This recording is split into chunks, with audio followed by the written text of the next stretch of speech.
Federal trucking laws were designed to stop tired truck drivers from causing crashes, but if you've seen trucks parked on freeway on-ramps, you may be looking at a dangerous side effect that nobody planned for.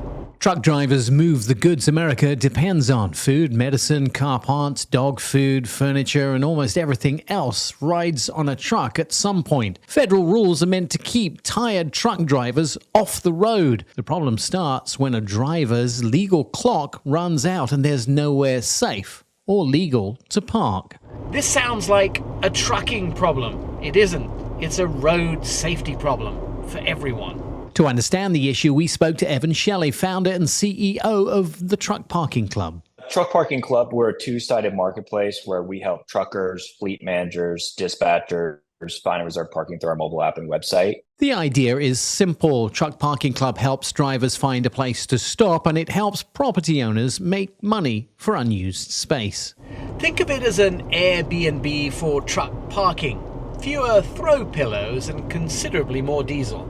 The shortage is huge, Shelley says. There is only one parking space for every 11 trucks in the United States, and drivers can waste nearly an hour a day just looking for parking. In the United States, there's only one space for every 11 trucks. The average driver wastes nearly an hour a day driving around looking for parking. One space for 11 trucks. Imagine that at a Costco on a Saturday. Now make everything weigh 80,000 pounds. The shortage didn't happen overnight. Freight traffic grew, but the truck parking did not grow with it. New parking can run into zone fights, high land costs, and neighborhood opposition. No one wants truck parking near them, but everyone wants things delivered in 2 hours or 2 days. Everybody wants next day delivery, and nobody wants the truck parked nearby. That math was never going to end up well. Now add federal driving limits, electric logs, and full truck stops. Suddenly, the shoulder starts looking like the only option. It definitely got worse because it really constrains that driver to give them a limited set of options, because they're now allowed to drive 11 hours in a 14-hour period on a daily basis. And when you're coming into that 11 hours and you have inadequate choices, you do have to make a decision. The law says stop driving. The parking lot says no vacancies. That is where safety gets complicated. That decision may be a ramp, a shoulder, and another unsafe roadside spot. Shelley says this happens across the country, and the cost moves through shippers, retailers, and consumers.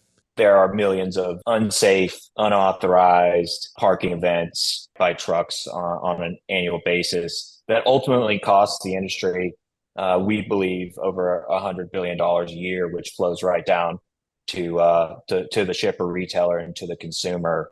The frightening part is not just the parked truck, it's the tiny margin of error around it.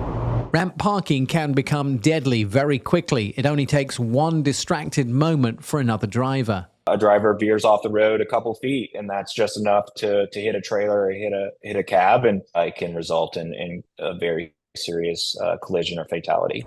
A few feet doesn't sound like much. On an interstate ramp, it can be the whole story. Truck Parking Club's answer is to use space that already exists. Warehouses, storage facilities, tow yards, trucking companies, industrial lots, and even dealership properties can become paid truck parking. And that results in us adding, at this point, 15 plus new locations per day, and it's gotten us to over 5,000 locations with over, as you mentioned, 75,000 spaces. It's the biggest problem you've definitely seen but never heard of. The law was meant to stop tired truckers from driving. Now America has to make sure they have somewhere to stop safely. I'm Nik Miles, and I love my job.